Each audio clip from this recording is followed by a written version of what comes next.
นี่อันนี้ใครได้รถแต่เก่าพวกนี้เลขห้องอ้าง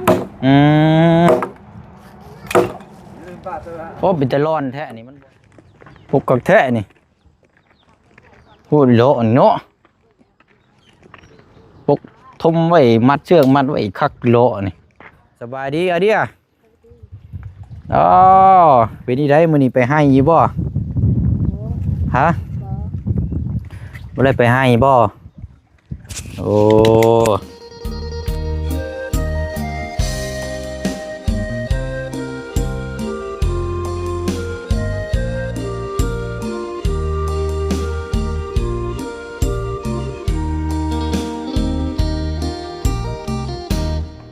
ขันขึ้นมาฮอดทางเหนือพี่นี่เนาะเสียงเล็กน้อยโอ้ยพี่น้อยเนาะเสียงโฮเซลแล้วแหละพี่น้อยเนาะเอาเนาะถือว่าเปิดภาพเปิดกล้องมากับพี่น้องเนาะมองซ้ายกระเสียงตำเข่าตำน้ำตุ่มต่ำอยู่เนาะพี่น้องเนาะคันบ่ต่ำกับบ่มีเข่ามาพี่น้องเนาะมองไปทางขวาบ้านนี้เนาะผู้ทางบ้านน้องลาน้อยเนาะทางแม่เราพี่น้องกำลังสินพื้นตุ่มต่ำอยู่ทางนั้นกันเนาะถือว่ามีแต่คนเฮ็ดเวียกเฮ็ดงานเนาะพี่น้องเนาะกราบสบายดีและสวัสดีพ่อแม่พี่น้องเบิดสู่คู่สู่คนพบเจอกันอีกคือเก่าคือเดิมพี่น้องเนาะมื้อนี้ก็นี่แหละพี่น้องเนาะห่างเหินกัน2-3 มื้อหลังจากเมื่อเที่ยวงานประจำปีในบ้านเนาะหรือว่าบุญบั้งไฟนี่แหละพี่น้องเนาะกลับมาสู่หน้าเวียกงานดูน้ำกันอีกคือเก่าเด้อพี่น้องเนาะก็มาติดตามทางอาเดียก่อนบัดนี้พี่น้องเนาะพี่น้อง14ก็ยังรอติดตามแล้วก็เบิ่งอยู่บ้านเฮือนซ่านี่แหละพี่น้องเนาะอีกบ่โดนบ่นานพี่น้องเนาะเพราะว่าสร้างทางบ้านน้องไซนี่ทั้งสร้างแล่นี่ก็อีกประมาณ 2-3 มื้อนี่แหละเนาะนั่นก็แล้วก็มันสิโยกย้ายมาดำเนินการทางนี้บัดนี้พี่น้องเนาะเอาเดี๋ยวรอชมเบิ่งทางนี้ก่อนพี่น้องเนาะมุมซ้ายมุมขวาก็ละจังพ่วงเข้าไปหาทางอาเดียเนาะก็ยังคิดฮอดคิดถึงคำว่าคำจาคำหัวเราะเราอยู่เนาะทางอาเดียเนาะพี่น้องเนาะประตู7 ปีพี่น้องเลยเนาะสภาพอากาศนี่ก็เย็นพี่น้องเนาะโอ้ดีโลอันนี้เนาะซีนพื้นได้พี่น้องเนาะพอดีเลยก็พบเจอทางอันพอน้องละน้อยกับเรื่องของน้ำเนาะเดี๋ยวถามก่อนแต่ว่าถ้านั่นกะมืออื่นพอละพี่น้องเนาะเดี๋ยวถามทางพ่อคนก่อนว้าวมันยังซีนกุ๊กเลี้ยแท้นี่บ่กองบากไงนี่เนาะอุ้ยพุ่นน้องแล้วอันแต่หันคักแน่เนาะนี่เนาะเราสบายดีพอเด้อโดยเอาเนาะเป็นจังใดเนาะห้องน้ำเขาเรียบร้อยเลยแล้วห้องน้ำมันเขาไปแล้วใช้งานเรียบร้อยแล้วเนาะเขาใช้งานแล้วใช้งานอาบเรียบร้อยเลยโอ้เอาเมื่ออะไรทำมุงเลยเก่ามุงคงหลังคาเรียบร้อยเลยเนาะร้อยแล้วแต่พัดลมมันไม่ชี้โบเป็นยังหรอกได้ยี่ดอกเนาะมีแต่ว่าร่างกะเรื่องอันค้างค่าจ้างกะเดี๋ยวมื้ออื่นนะพอเด้อบืนเฮาสิเข้ามาพอดีลืมทำร่างก็ได้มื้ออื่นลืมกดเงินมาพี่น้องเนาะป้ามันยังอันนี้เนาะคักแน่โลนี่ล้วนสุดท้ายบ่นี่น่ะสุดท้ายแล้วโอ้เอาเบิ่งก่อนเนาะจักหน่อยบ่ได้นี่บ่ได้กินข้าวได้เว้ยคือว่านั่นบ่แม่นบ่ดังไผท่ามีทานบ่มีนะอ๋อพืชนี่อันนี้ใครได้รถแต่เก่าพวกนี้เลขห้องอ้างโอ้เป็นตะร้อนแท้อันนี้มันบ่นั่นพ่อ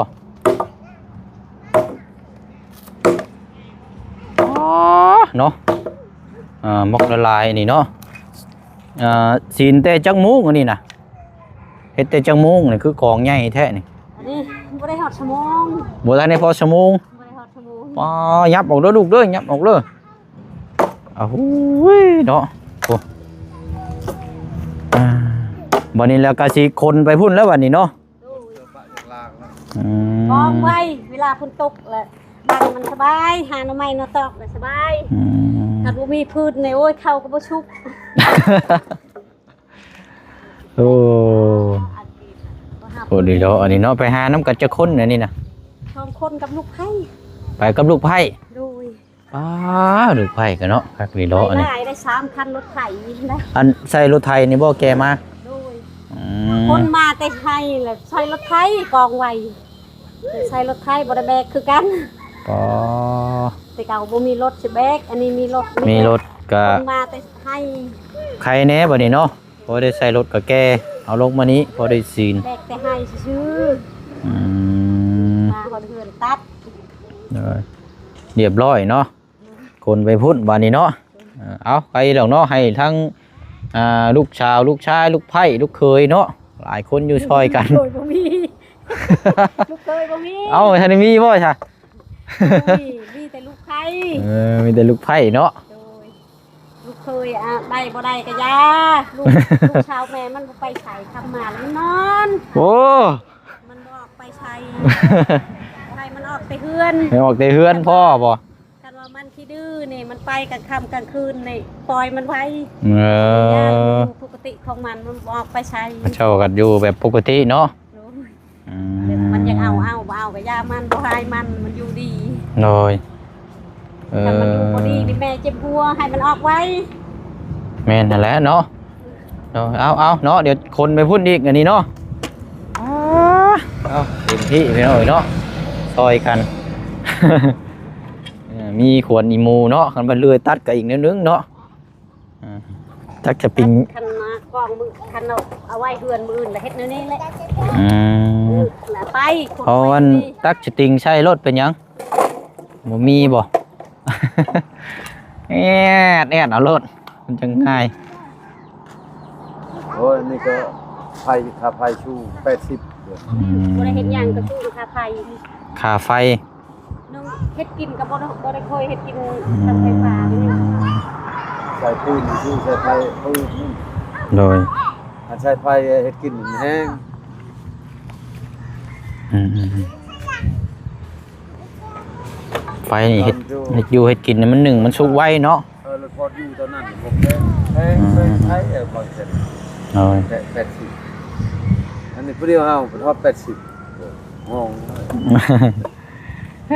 เนาะเอามืออื่นเด้อพอเด้อสำนั้นไหนเด้อโอ้ยเอาเนาะเป็นคนบัดนี้ไปหาทั้งอาเดียก่อนนี่เจ้าว่าเนาะผ้าฝนบ่ตกมืออื่นพุ่นแหละพี่น้องเนาะเดี๋ยวสิมามอบเงินให้เราเนาะ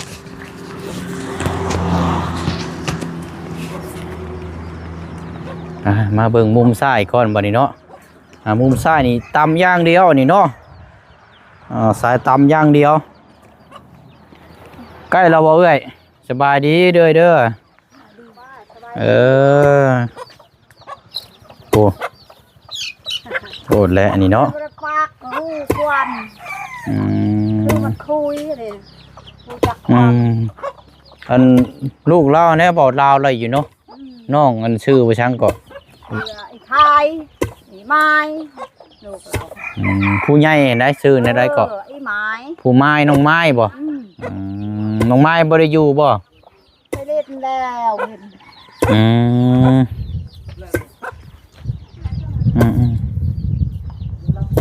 ลูกไผ่ค่อยนั่นแหละอันนี้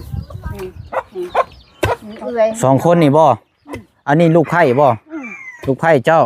และผู้นี้ก็แม่นเอาลูกไผ่สองคนเลย สองคนน้อง กันชื่อว่ากับเจ้านั่นลูกชายสองคนเนาะโอ้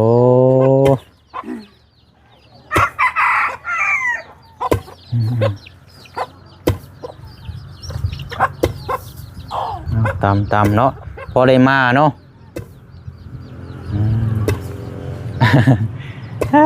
ไปเนาะเดี๋ยวไปละเพิ่นตำต่อพี่น้อยเบิ่งทางอาเดียก่อนบาดนี้เป็นจังไดนี่เนาะโอ้หยาคา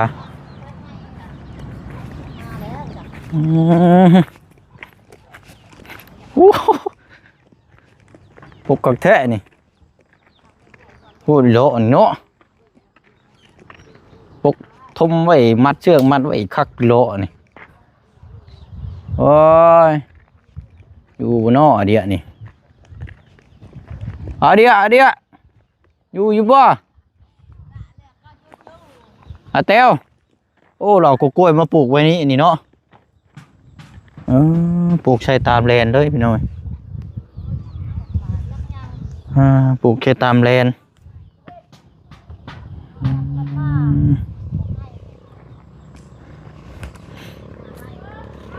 เพิ่นก่อนเนาะ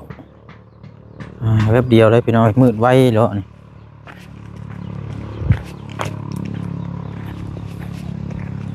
พี่น้องว่าเขามาครับมาชมคลิปละเห็นทั้งประตูรถตั้งแต่ติดตามมารถเบิ่งย้ำลายนี่บ่เครียดได้เนาะ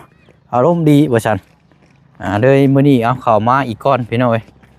แต่ว่าบ่อยู่ซ้ำบ่จักล้ออันนี้เนาะย่านอยู่เด้อนี่พี่น้อยไปให้เพิ่นบ่จักว่าค่ำมืดแล้วยังบ่มาอยู่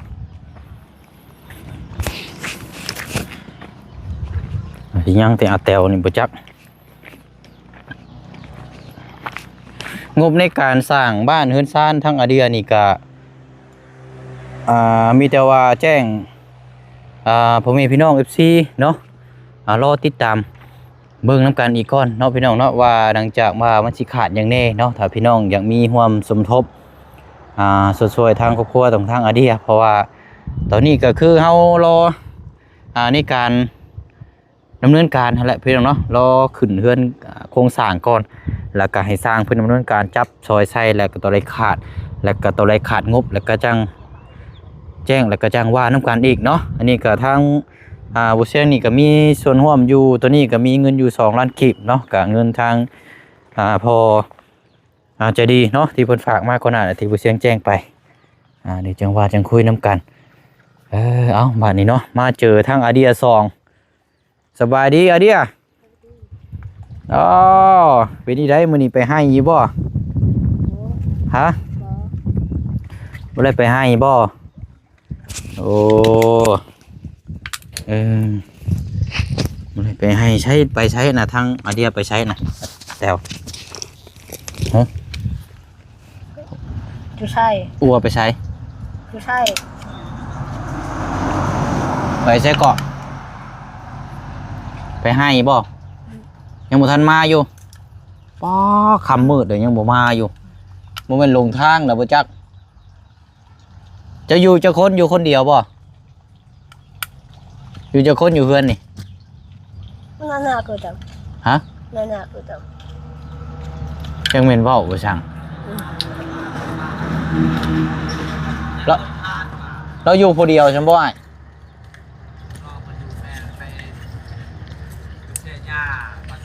พอไปเสียหญ้ามาต้นยังบ่ทันมาอยู่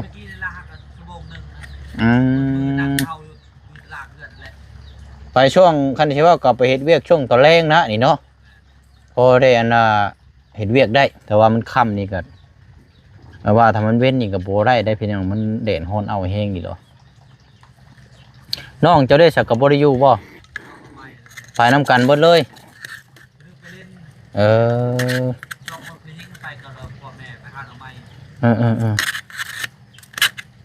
เดี๋ยวอันนี้ลูกชายกกเราได้พี่หน่อยเนาะลูกชายกกลูกชายโทนได้นี่เนาะเป็นห้องนี่เกิดปี2000แล้วมันเกิดปี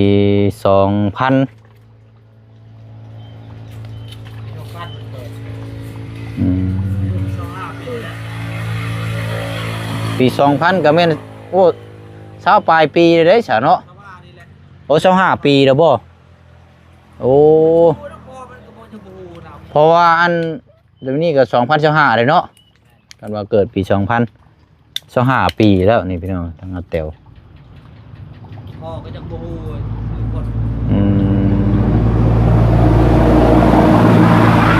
ก็คือว่าเป็นวัยรุ่นนุ่มเป็นแบบอันนี้เต็มตัวเลยได้นี่เนาะเจ้าหนึ่งเข่าแล้วบ่หนึ่งแล้วบ่เข่านะบ่ได้หนึ่งบ่เอ้าหมูหนึ่งเข่าพ่อก็เมมาชีกินข้าวอยู่ใช้บาทนี่ป้าบุงในน้ำล้นเราไปปิดน้ำไปเต้าเร็วจะ จังหน่อยค่าไฟแพงนะค่าน้ำได้ปิดน้ำก่อนปิดน้ำก่อน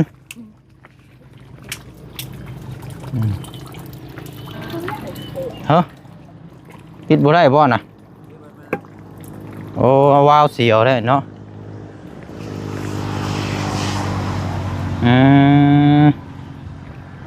ปิดเนี่ยต้องปิดอยู่นี้อันปิดอยู่นี่นะแม่นว่าไหลคือเก่า ลายได้จำได้แล้วมันไหล ว้าวอยู่นี่เสียเลยนะอีเนาะ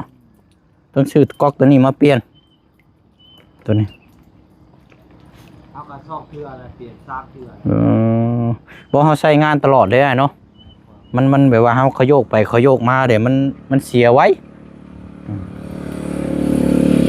มีก๊อกเดียวใส่เบิดครอบครัวบ่เนาะบุติแล้วอ้าวเนาะสรุปแล้วนี่บ่น่าจะอยู่พี่น้องเอ้ยหรือว่าจังได๋นี่เนาะเบิ่งนำกันอีกก่อนจนค่ำจนมืดเนาะหมู่พักกันมาอยู่เอาลูกชายกับบ่ได้หนึ่งข้าวหนึ่งน้ำได้พี่น้อยเนาะ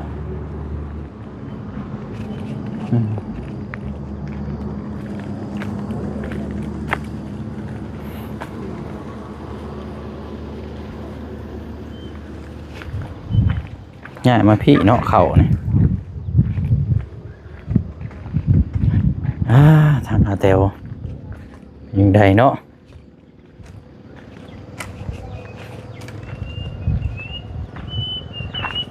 เอามีแต่ว่า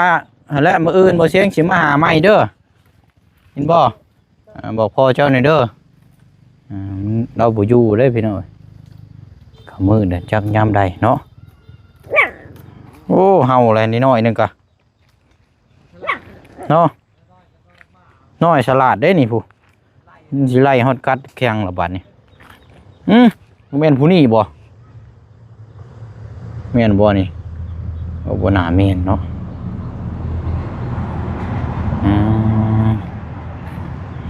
มาแต่ไสนี่มาแต่ไสเนาะเอาอยู่พุ่นมีน้ำอยู่บ่ซะโอ้อาบน้ำคลองเนาะน้ำห้วย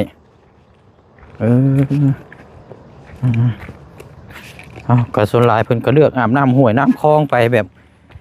ง่ายๆเลยพี่น้องเนาะน้ำประปาก็มีอยู่แต่บางทีเพิ่นก็อาบ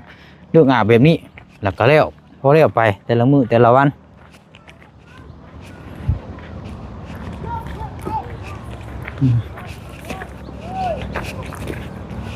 ไปเนาะเอาอยู่ซ้ำพี่น้องมันนี่ก็มานี่สูงขึ้นบักใหญ่แป๊บเดียว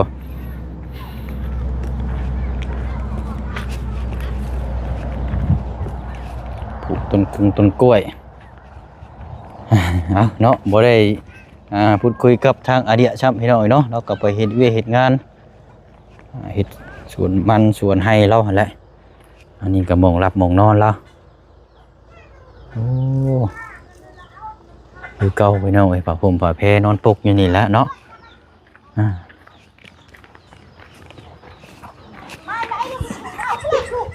นี่ก็เป็นเสาเรียงไม้ เป็นจังไดสายตำเฮาแล้วเราบ่โดยพ่อประตู บ่อยู่ซ้ำบ่ว่าไปให้ว่าซั่น ไปให้เลย บ่พอแล้วซ้ำ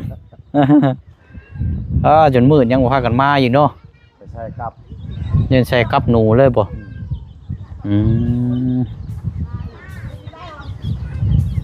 ใส่กับหนูกับหยังอะไรเนาะมันมาอยู่ดอกหายนี่ประเภทนี้แหละบนไหนห้วยมันไป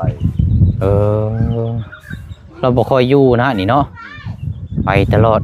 นี่เลยชวนมันอยู่นี่ทางให้เขาเพื่อดินเขาแล้วมันปลูกทางอันดินกระเจ้าดินกระเจ้าแล้วมาทางให้ปลูกเอาเนาะทางเขาให้ทางปลูกปีนี้ปีหน้ามุ้ย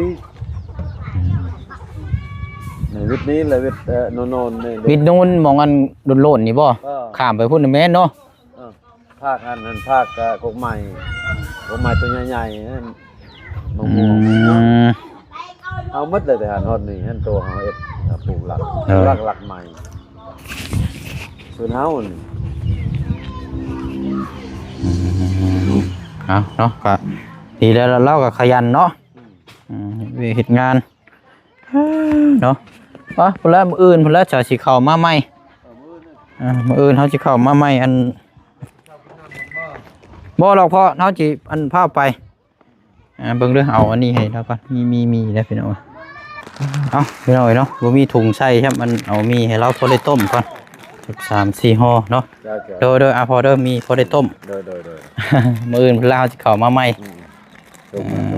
โดยเอาเดี๋ยวอันเวียกงานทั้งอันห้องน้ำทั้งน้องน้ำก็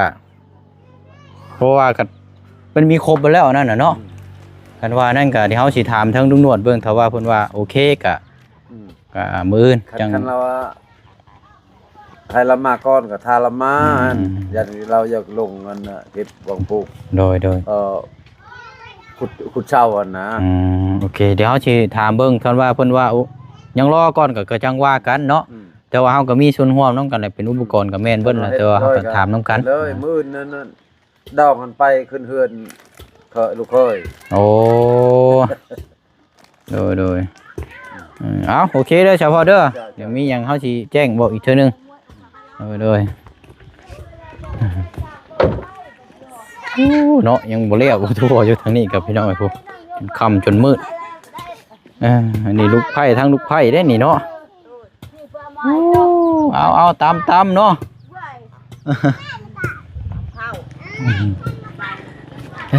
ไปเนาะพี่น้องเนาะก็สิได้เดินทางหม่องพักหม่องเช้าก่อนบัดนี้เนาะค่ำมืดตื่นตาแล้วพี่น้องเนาะเดี๋ยวมื้ออื่นจังคุยน้ำกันเดี๋ยวพบพ่อกันในคลิปหน้าเนาะคลิปนี้ลาไปก่อนเด้อพี่น้องเด้อเนาะบ๊ายบายเด้อพี่น้องเด้อสบายดี